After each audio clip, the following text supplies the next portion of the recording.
O, Na tai ką, Danute, kai aš pasakiau, kad darysim zoomą, tu man ką pasakei? O tai kokią temą? O tai kokią temą? Aš tau ką pasakiau? Tai palieka paslapty, tai yra intriga. Tai sakyk, ar tau įdomu šiandien sužinoti, apie ką ir kokią temą mes kalbėsim? tai aišku, man intrigos patinka. Aš 2 dienas klausinėjau, kokia bus tema, bet tu nesakėjai. Ne, aš norėjau, kad būtų be jokio pasiruošimo, be jokios baimės, be jokio tokio, kad būtų viskas natūraliai, nes gerai, kai žmonės ruošiasi, bet ruoštis reikia egzaminam, kažkokiai tai ataskaitai, bet kada paprasčiausiai yra draugiškas pokalbis apie, tai nereikia ruoštis, tai kada eina iš vidaus, iš savęs, tai yra žymiai natūraliau. Tada aš tau skleisiu šio vakaro intrigą. Mūsų šio pokalbio bus tema atgimusi versle ir savyje. O, kaip įdomu. Taip, ir kai pradėsim visą mūsų jau temą gvildenti, kalbėtis ir kai bus klausimai, atsakymai, tada tu suprasi, kodėl aš pasirinkau būtent šitą temą. Tad visiems Nu, sakau dar sykį sveikos, mielosios, labai smagu jūs matyti mūsų šiame pokalbyje. Kaip jau minėjau, tema yra atgimusi versle ir savyje. Ir žinote, kiekviena iš mūsų turbūt yra buvusi ta tokia situacija, kad tikrai viskas atrodo sustojo, sulėtėjo ir tu nebežinai, ar tau reikia to daryti, ar ne. Ir gaunasi tas kaip gyvenimas, vat kaip Danutė dažnai mėgsta pasakyti, stovi ant rankinio. Tai yra taip. nei į priekį judėti, nei atgal judėti, nei apskritai sustoti. Rankinis yra geras dalykas dėl mašinos, o žmogui, ypač moteriai, tai yra toksai pereinamasis etapas, kai tu stovi ant pauzės ir tada tu pagalvoji. Tai nėra atsisakymas kažko, tai yra viskas prasideda ne iš naujo, bet atgimsta tame sename, kas jau buvo. Ir man šiandieną norisi jum nepamokslauti, ne kažką sakyti, bet norisi su jumis pasikalbėti iš dūšios apie tai, kas vyksta su mumis, kodėl mes sustojam, apie tą tylų laiką, tą gyvenimą, kuris liktai suspaudžia mumis ir mes nežinom, ką mums daryti. Ir turiu labai gerą žinią, kai jūs jau pastebėjote, šiandien aš ne viena, šiandien esu savo kolegė Danutė.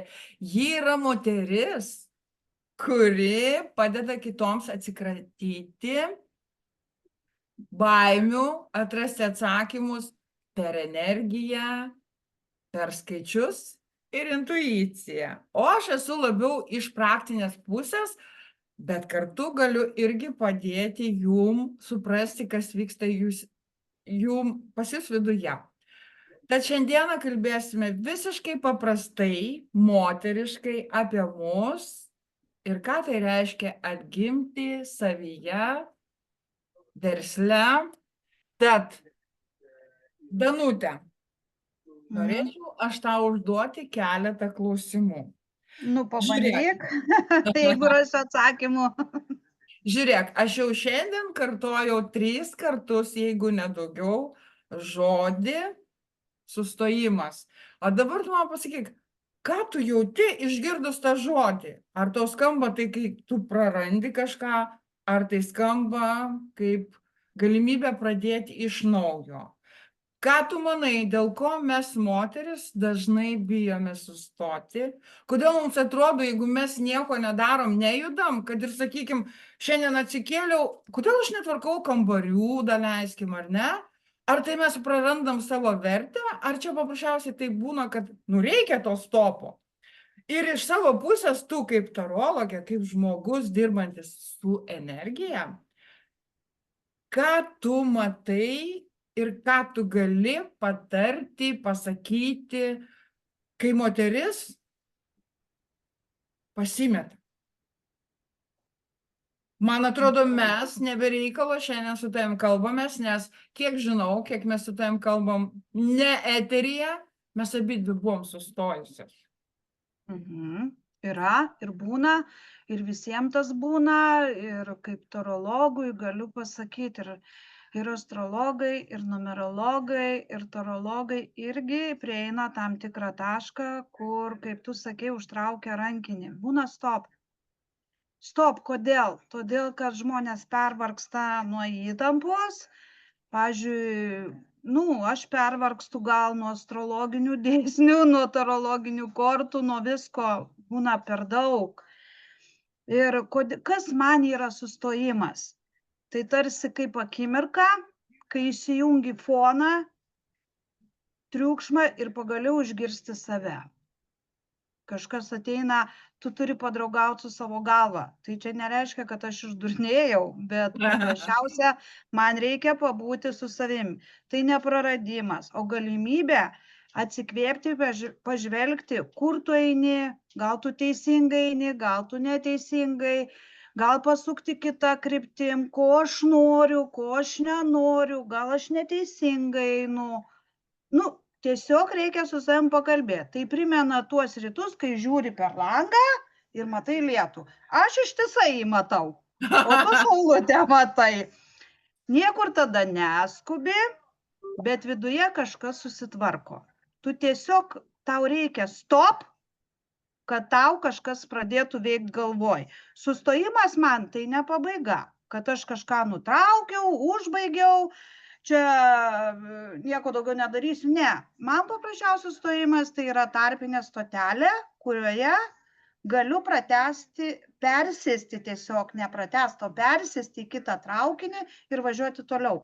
Bet aš renkuosi traukinį ir galvoju, į kurį man lipt ir su kuriuo man važiuoti ir su kokiu maršrutu man važiuoti.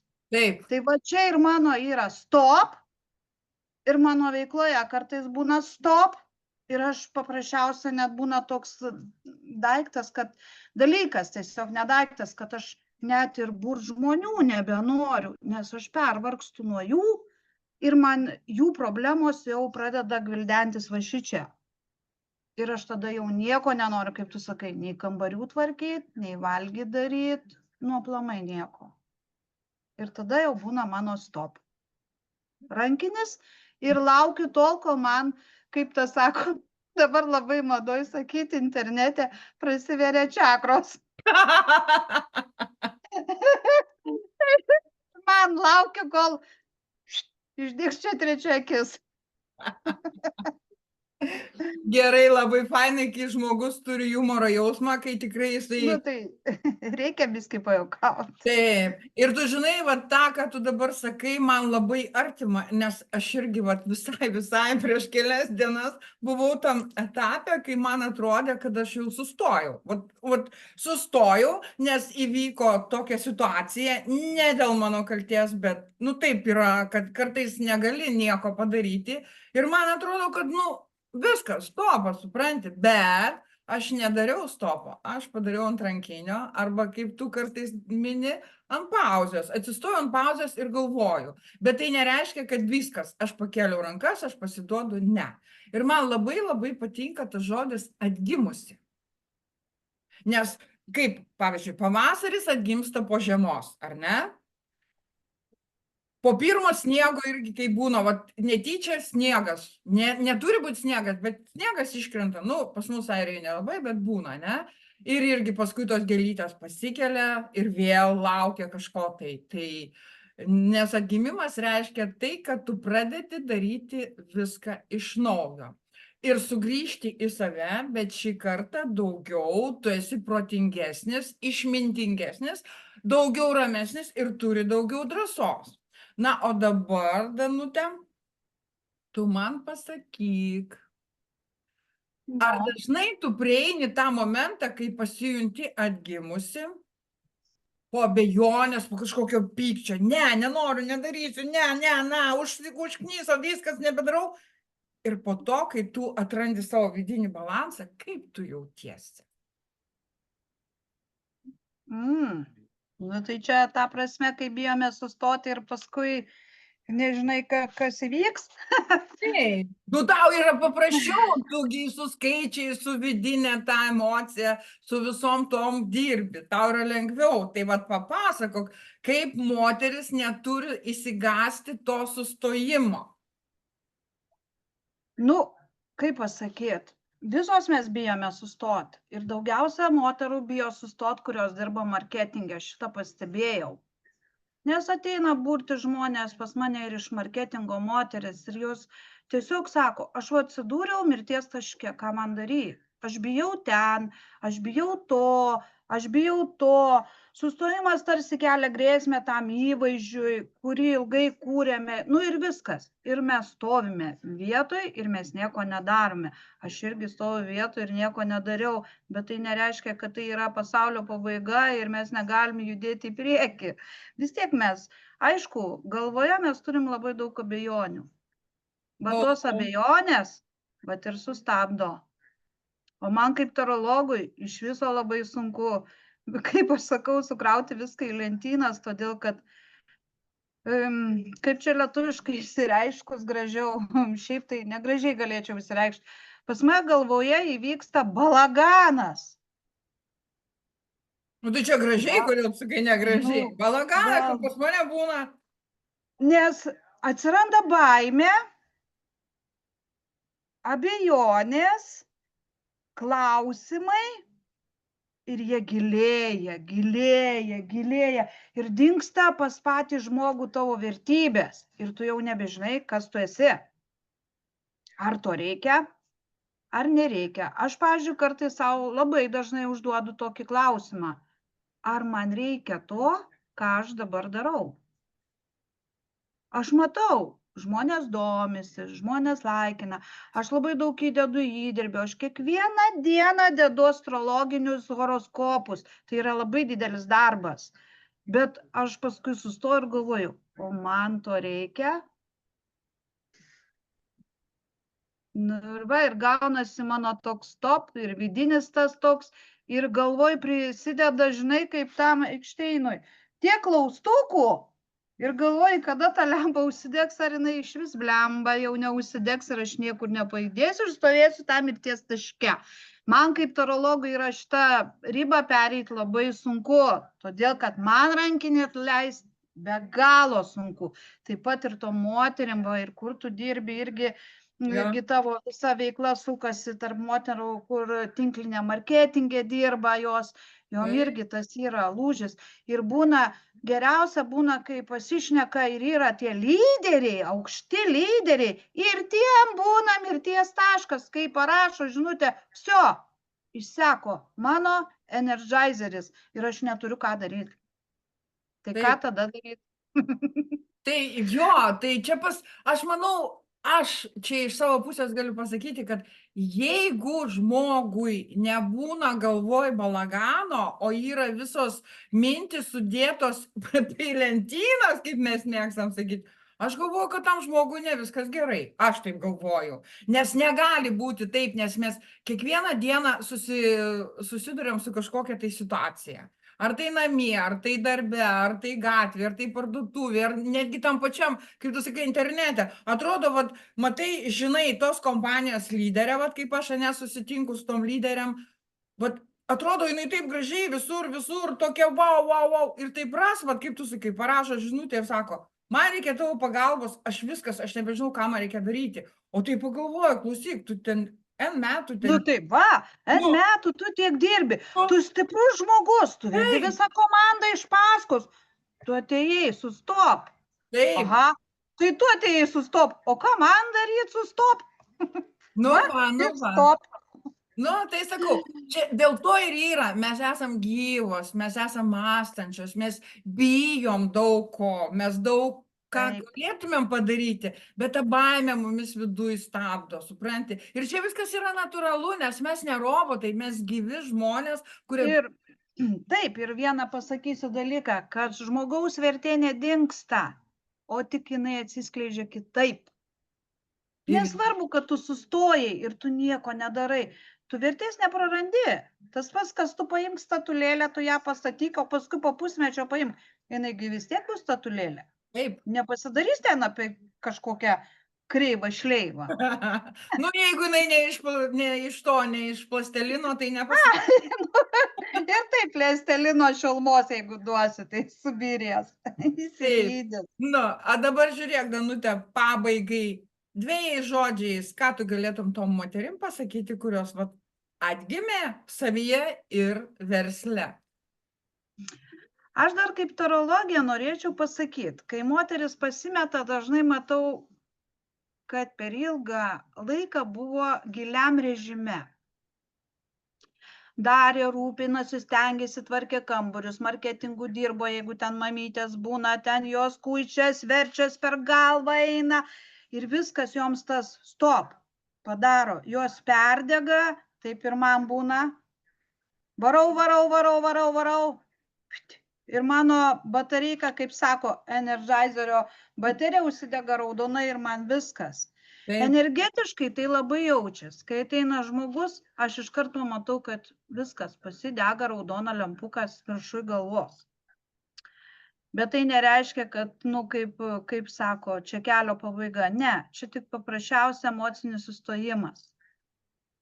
Kai sako, kortose rodo mėnulis atsiskyrėlis arba netektis. Iškrenta dvi kortos, kurios rodo, kad žmogus pervargo nuo visko. Tai nežinau, aš kai tarologas, pavyzdžiui, kai būriu su kortom, tokiam žmonėm aš visą laiką pasiūlau biskį prisistabdyti. Pati savaime pasakau, kad biskį stabtelėt, aišku, nemesti veiklų, nemesti to darbo arba dar kažką, bet šiek tiek pristabdyti. Tai vat aš irgi pradėjau save irgi taip daryti, kad save pristabdyti, nes aš būdavau, tu pati žinai, varau, visur mane daug, visur man gerai ir Bats! Ir viskas, dingo Dana, dingo ant pusmečio, dingo ant daug mėnesių ir tylu, ramu, jos nėra. Ir vėl paskui, kai vulkanas išlindo ir vėl, ne, tas netinka. Aš kai pasidėjau, pamačiau, tas netinka. Kai tu eini palaipsniui ir iš lėto, va tas tinka. Taip, nes kada būna emocinis perdegimas, yra labai sunku iš jo išbristi, bet jeigu jo, va, kaip tu sakai, kaip aš sakau, kaip rekomenduoju, kad mes esam gyvos moteris, nebijokit, pavyzdžiui, kreiptis į kažkokį tai specialistą, ta prasme, ne į kažkokį specialistą, bet nebijokit jūs tų taro kortų, nebijokit jūs tų skaičiukų, astrologų, nebijokit tos mentorystės, nes tai yra tikrai pagalba jum. Taip, tai čia nėra toks kaip gydytojas, ne, vat išrašė vaistą, jis nepadėjo, tu jau ne. Ne, tu turi dirbti su savim. Taip, aš net pasirašiau vieną frazę. Nu. Nes vakar labai daug mąsčiau ir galvau, kaip čia pasakyti, kad supranti, kas mane sujudino. Tai pasakysiu taip, padėjo paprasti dalykai. Ritualai, tvarkymas namuose, padėjo man kortos, ne kaip atsakymai, o kaip veidrodis. Todėl, kad aš ir viena atsisėdu su bet kokias kortas paėmus, ar taro, ar lemondor, ar archipeo kortas, tu pats su savimi kalbiesi, tiesiog jas vartai, žiūrinėji. Ir man daugiausia padeda išlipti iš to stop pokalbis su artimais žmonėmis. Tai yra šeimos nariai ir geros draugės. Man atsisėdau, man bloga, aš pradedu tratinti. Prašau su manim kalbėti. Ir tada, kai įsirutulioji su tai žmonėm, pradedi artimais bendrauti labai daug, tada tau viskas ir atsidaro. Kaip sako, žinai, sakau, prasiveria čakros ir tada prasideda verdimas. Galiu kaip pavyzdį pateikti. Man čia, kai buvo užklininė, aš nieko nenoriu, man neįdomu, man man čia viskas blogai, aš noriu pailsėti. Aš išvažiavau atostogų, aš grįžau, vis tiek aš nepailsėjau. Man blogai. Man da blogai ir blogai. Mano draugė susirgo, vėl man blogai. Mano draugė neatsigauna po kovido. Ir vėl man blogai. Mano draugė vėl blogai. Su širdelė negerai, emocijom negerai. Ir vėl man blogai. Ir aš niekaip atsistoti negaliu. Paskui kažkaip sukies, paskui aš ant jos rėkt pradedu, todėl kad man kantrybė trūksta. paskui aš atsiprašinėt pradedu, o paskui galiausiai įsikalbam visą dieną, vos ne 24 valandas, va tada gerai. Tada pradėjai važiuoti priekį. Taip, Bet ką taip, taip, taip. palinkėčiau visom moterim, neužsidarykit savyje, o apsižvalgykit aplinkui, kas jumis yra. Draugai, artimieji, nesvarbu kas. Norit parašykit, bet ir mentoriai parašykit žinutę. Noriu su jumis pasikalbėti. Arba torologui, numerologui, astrologui parašykit, jeigu jūs jį pažįstat. Noriu, tarp kitko turiu pavyzdį. Vakar naktį gaunu žinutę. Aš gyvenu Airijai, žinutė ateina iš Lietuvos. Valandų skirtumas didelis. Žmogus kreipėsi mane su nepriklausomybė. Padėk. Tiesiog žodis, padėkite man išlipti iš bėdos. Aš visą laiką atsakysiu. Aš pusę nakties su tom žmogum galiu prašnekėti ir aš jam padėsiu. Aš jį nukreipsiu ten, kur reiks. Tai va, tai kur sukasi klausimas, kad nereik tylėti, reik plepėti. Reikia plepėti, reikia pasikalbėti. Ir bet kokioj veikloj, ar negi paprastai. Taip, nesvarbu. Jo, Nesvarbu, ar marketingas, ar kas, nesvarbu. Visur reikia šnekėtis. Taip, netgi jeigu tu nevystai jokios veiklos, jeigu tu tik tai gyveni Taip. savo malonumui, ten Facebooką, dar kažką tai. Ir jeigu tau kažkas tai yra blogai, tai tu turi kalbėtis visų pirma, kaip tu paminėjai, su savo aplinka, su savo artimaisiais, draugais ir pažįstamais. Būna, kad žmogus neturi, tada jau jisai turi kreiptis į kažką tai tokio. Gerai. Aš žmogaus nepažįstu, o pas mane naktį pasikreipė. Aš tos moters net nepažįstu, bet jinai moteris pasikreipė. Tai labai gerai, kad tu jos nepažįsti, nes yra žymiai paprasčiau padėti. Taip, yra paprasčiau kalbėtis apie tokią temą ir žmogui gali padėti. O gal jam tą naktį reikėjo pagalbos pasikalbėti. Jeigu aš gal būčiau nepasikalbėjus, aš nežinau, kom gali pasibaigti kitam žmogui. Daug įvyksta visko. Taip. Tai va, kalbėkitės. Netylėkite, kalbėkite, nebijokite išsipasakoti. Ir tikrai nebijokite to sustojimo, kuris kartais įvyksta, vienom įvyksta dažniau, kitom lėčiau, kitom gal vėl per metus. Ir pabaigai dabar norėčiau pasakyti, mesgi turim su Danute sukūrusią savo erdvę. Erdvė tai yra mūsų grupė, į kurią tikrai, kai jūs pažiūrėsite tą, paklausysite tą video, tikrai norėčiau, rekomenduočiau netgi, be jokio įsipareigojimo ateiti į mūsų tą erdvę. Mes ten pasikalbėsim, patarsim, Danutė mūsų čia deda tos visus horoskopus ir ne tik. Nebijokite klausti po postais, nereikia bijot. Torologas, astrologas neragana, nei kas nesudarys kažko ir nepaviešis per visą, kai sako, socialinę erdvę. Ne, pasieteini kaip pas kunigą. Tau reikia pagalbos, tu jam rašai asmeniškai ir jis asmeniškai kalbasi. Taip ir mūsų erdvėje, kur mes turim grupę, eikit, kalbėkit, rašykit. Taip, nebijokit komentuoti, klauskit. O dabar peržiūros labai didelės, o tų klausimų kaip ir nėra. Vienas kitas išdrįsta. Tai dėl to ir yra ta uždara erdvė, kurioje mes, pas mus tik tai moteris, kurioje mes galime bendrauti su jum visiškai paprastai, nepažįstamos asmeniškai viena kitos. Bet mes galim viena kitai padėti. Gal mūsų erdvėje atsiras kažkokios, tai pavyzdžiui, gal labai kažkokios stipro psichologas, gal kažkoks tai dar irgi torologas, nesvarbu, nebijokit pasireikšti. Jeigu žmogus atranda vienas kitą, pavyzdžiui, kaip Danutė, torologas, ir mūsų erdvėje atsiranda dar torologė kokia, ar ne, jom kaip tik bus įdomu pasitarti, pasidalinti kažkokiais tai įspūdžiais. Gal vieną kažką moka, kitą gal daugiau ant to moka.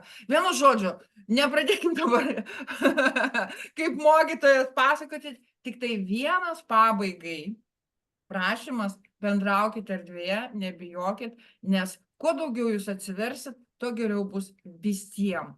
Šiam kartui mes baigiam, bet tokį dalyką kaip pasikalbėti apie verslą, apie save, apie gimimą, apie sustojimą ir apie labai daug ką mes su Danute dabar jau atgimusios versle ir savyje labai dažnai darysim tokius Ir įrašus. negrįšim į seną kelią, nes kelias uždarytas. Eisim tik į priekį. Taip, tokius įrašus, po to gal ir laivus darysim, taip kad nebijokite mūsų, kaip Danutė sako, mes nesikandžiam.